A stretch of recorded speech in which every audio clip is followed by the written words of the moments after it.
Isang linggo hanggang isang buwan daw posibleng abutin bago maibalik sa Pilipinas si dating Congressman Zaldico na nakadetain ngayon sa Czech Republic.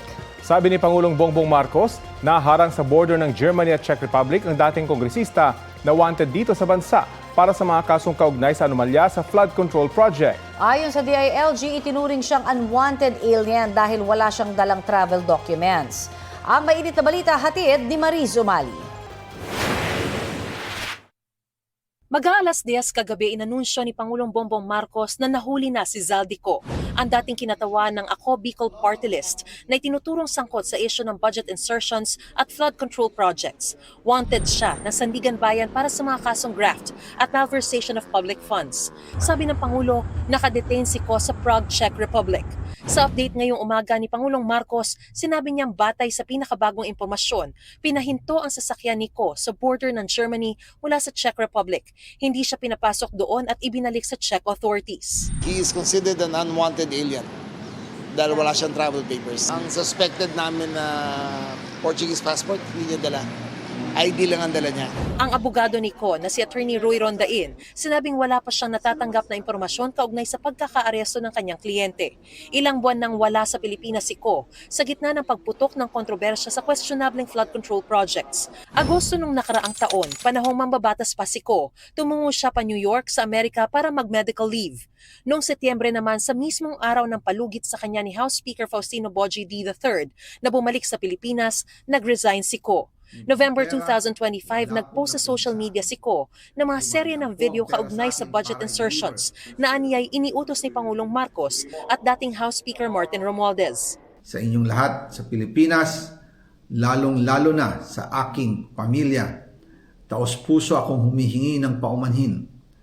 Ginawa ko lang ang utos sa akin. Yung pong pera, wala pong napunta sa akin. Dumaan lang po ang pera sa akin para i-deliver kay Speaker Martin Romualdez at Pangulong Marcos. Itinanggi na yan noon ng Malacanang at ni Romualdez. Noong buwan ding iyon, sinabi ng Department of the Interior and Local Government na huling namataan si Ko sa Japan. Nag-apply na rin noon ang gobyerno ng Pilipinas para mag-issue ang International Criminal Police Organization o Interpol ng red notice para kay Ko. Itong January 15, 2026, nasa Stockholm, Sweden si Ko, batay sa notaryo ng petisyon na inihain ng kanyang kampo sa Korte Suprema para pigilan ang pagsasampa sa kanya ng kaso ng ombudsman. Sa parehong buwan, may impormasyon ng DILG na nasa isang gated community si Ko sa Lisbon, Portugal. Sabi naman kanina ni DILG Secretary John Vic Remulla, nakita si Ko sa Italy bago nitong Holy Week. Bago siya mahuli kahapon, nanggaling daw si Ko ng France sakay ng isang kotse. Ngayong wala pang opisyal na pahayag ang pamahalaan ng Czech Republic, hindi pa tiyak kung ano ang mga susunod na hakbang, kabilang kung pwede bang ma-extradite si Ko. Nakikipag-coordinate po tayo sa Czech Republic, as Czech government, para lahat po ng mga legal na proseso ay masunod at ang pag-arrange ng kanyang pagbalik dito sa Pilipinas ay maisagawa na sa pinakamabilis na panahon. Ang DFA ang lead dyan, sila makakasagot na kung ano ang exact process kung paano gagawin. Maybe within a week or within a month. Batay sa listahang nasa website ng Department of Justice, hindi kabilang ang Czech Republic sa mga bansang may kasunduan ng Pilipinas kaugnay sa extradition. Nakatakdang magbigay ng report sa DFA ang Embahada ng Pilipinas sa Prague kaugnay rito. Sakaling maibalik sa Pilipinas, ito turn over sa pulisya si Ko ayon kay Remulla at dadalhin siya sa Camp Crame para iproseso. Dadali siya sa Crame for processing. We will determine kung siya ay of sound physical health para mag-stand ng trial. Ipapiano siya, i-mugshot siya. Kasunod nito ay haharap si Ko sa Sandigan Bayan kung saan dinidinig ang mga kasong graft at malversation of public funds kaugnay sa 289 million pesos na questionableng flood control project sa Nauhan Oriental, Mindoro. Sandigan Bayan din ang magdedesisyon kung saan ikukulong si Ko. Mariz Umali nagbabalita para sa GMA News. Kapag naibalik na sa Pilipinas si Zaldico, prioridad daw na iharap siya sa Senate Blue Ribbon Committee. At first opportunity, iimbitahan siya ng Blue Ribbon Committee. Dahil noong January, pinadala namin siya along with Orly Gutesa ng show cause order. Kasi nung in-invite namin sila, hindi sila nakadalo. Sa panayam ng Super Radio DZBB, sinabi ng chairman ng komite na si Senador Ping Lacson na ipagpapaalam nila yan sa Sandigan Bayan kung saan may arrest warrant si Ko. Sakaling mapagbigyan, sabay na raw isasalang sa pagdinig si Zaldico at ang 18 nagpakilalang dating miyembro ng Philippine Marines at bagmen umano niya. Gayon din sina Orly Gutierreza at dating Ilocos Sur Governor Chavit Singson. Sabi pa ni Lacson, hindi tinatanggap na testimonya ang mga sinabi ni Zaldico sa mga video na in-upload niya noong November 2025 kung kailan idinawit niya sina Pangulong Bongbong Marcos, dating House Speaker Martin Romualdez at iba pang personalidad. Sa questionable flood control projects. Yung pagpapahayag ni Zaldico, hindi naman ebidensya yun propaganda yun Ang ebidensya maituturing kapag ito'y ginawa under oath, nakanotaryo. Ayon naman kay PNP Chief General Jose Melencio Nartates Jr., nakikipag-ugnayan ng Philippine National Police sa iba pang ahensya ng gobyerno at kanilang international counterparts. Handa raw ang pulisya na tumulong at magbigay suporta kabilang ang koordinasyon sa posibleng pagpapauwi kay Ko. Sa ibang balita, mahigit 1 tonelada ng hot meat o yung mga karneng hindi dumaan sa tamang pagsusuri at proseso ang nakumpiska ng mga otoridad sa Quezon City. Ayon sa mga otoridad, posible ang pagmulan ng sakit. Balitang hatid ni James Agustin.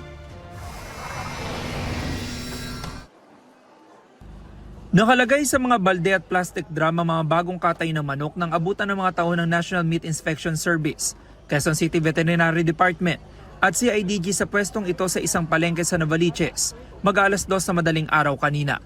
Kinumpiska ang mga manok na mishandled umano. Ang sabi nila, ang bawal yung yung galantina. Idukot naman yan. Dukot na. Polydress na po. Diyan lang naman ilagay, sir. Kahit dukot na. Sa labas ng palengke, hinarang naman ang tricycle na ito. Doon nadiskubre ang 2 plastic na naglalaman ng galantina o yung mga bagong katay na manok na may lamang loob pa. Sabi ng bumili sa katayan, hindi niya alam na bawal ito. Ibebenta rin daw niya ang mga manok sa kanyang pwesto sa Caloocan. Hindi ko alam, sir Maawa naman kayo sa akin. Laking bayaran for 7 mahigit. Tapos maawa naman kayo sa akin. Hanap buhay ko po ito Hindi rin pinalampas ang isang lalaki na tulak-tulak pa ang cart kung saan nakalagay ang mga bagong katay na manok na may ulo at paapa o yung tinatawag na Valentino. Sinita maging ang truck na ito na may kargang mga buhay na manok na kakatayin pa lang sana. Hindi raw kasi otorisado ang truck para pagsakyan ng mga buhay na manok. Authorized po ba siya mag-transport ng live animals po?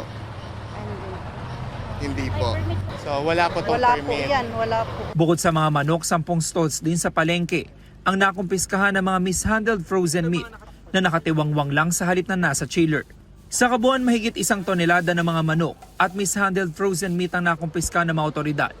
Inisyuhan ng notice of violation at confiscation receipt ang mga nagtitinda. Ito pong ating nahuli ngayon ay mga karne, particularly mga manok na hindi po dumaan sa masusing pagsusuri ng ating meat inspectors. Meron din po tayo nahuling frozen meat na mishandle.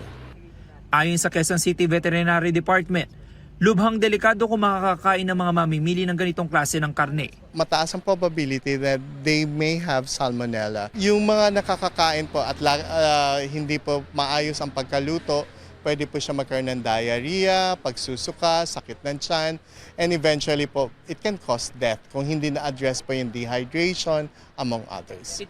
I-issuehan din ng show cause order ang ilang katayan kung saan nagmula ang mga nakumpiskang manok. Ina-assure natin ng public na hindi tayo magpapabaya. Patuloy po natin itong imo-monitor at i-confiscate. James Agustin, nagbabalita para sa GMA News. Mga kapuso, mainit at maalinsangang panahon ang mararanasan sa halos buong bansa ngayong weekend. Ayon sa Pag-asa, posibleng pumalo sa danger level na 42 degrees Celsius ang heat index o damang init sa Borongan, Eastern Samar at sa Cotabato City ngayong araw. 41 degrees Celsius naman sa Dumangas, Iloilo at sa Butuan, Agusan del Norte. Posible namang umabot sa 40 degrees Celsius ang damang init sa Baler, Aurora at sa 6 pang lugar. Dito po sa Metro Manila, posibleng umakyat sa 39 degrees Celsius ang heat index partikular sa Pasay City. Ridge of high pressure area ang pangunahing weather system pa rin na umiiral sa bansa, partikular sa Northern Luzon. Sa gitna man ng inaasahang mainit na panahon, posible muli ang mga local thunderstorms sa ilang lugar. Base sa rainfall forecast ng Metro Weather, mababa ang tsansa ng ulan sa halos buong bansa, maliban sa ilang lugar sa Luzon at Mindanao na posibleng magkaroon ng light to moderate rains, lalo sa bandang hapon o gabi ngayong araw, bukas o sa linggo. Huli kamang pagyanig at malakas na pagsabog sa subdivision na yan sa Barangay Salawag sa Dasmariñas, Cavite. Nagresulta yan sa sunog. 2 ang nasawi sa insidente, 7 ang sugatan. Ayon sa barangay, nagmula ang pagsabog sa isang bahay na ginagawa umunong LPG refilling station. Napinsala ang mga kalapit na bahay. Sa pahayag sa barangay ng may-ari ng sumabog na bahay, nag-aayos at nagpipintura raw sila ng mga LPG nang mangyari ang pagsabog. Iniimbestigahan pa ang insidente at kung may kaukulang permit ang operasyon ng LPG refilling station sa residential area. Inisyuhan na ng Red Notice ng International Criminal Police Organization o Interpol ang negosyanteng si Charlie Atong Ang. Ayon yan sa Interior Secretary John Vic Remulla. Ngayong linggo lamang daw yan inilabas ng Interpol. Ayon pa kay Remulla, namataan sa Calabarzon ang negosyante 2 linggo na ang nakalilipas. Isinasangkot si Ang sa pagkawala ng mahigit 30 sabongeros sa iba't ibang lugar sa Luzon mula April 2021 hanggang January 2022. May inilabas ng arrest warrants laban sa kanya. Itinanggi niya ang aligasyon.